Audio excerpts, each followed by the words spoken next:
We are always opening chapters and closing chapters in our life, family.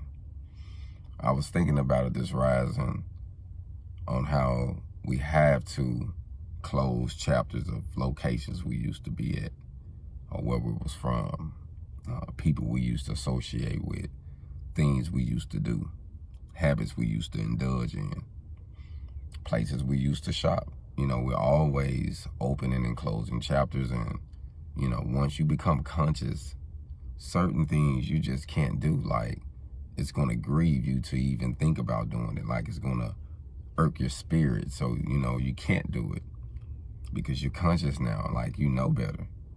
But when you didn't know better, you know, it was okay because you was blind. You was like, oh, man, this is fine.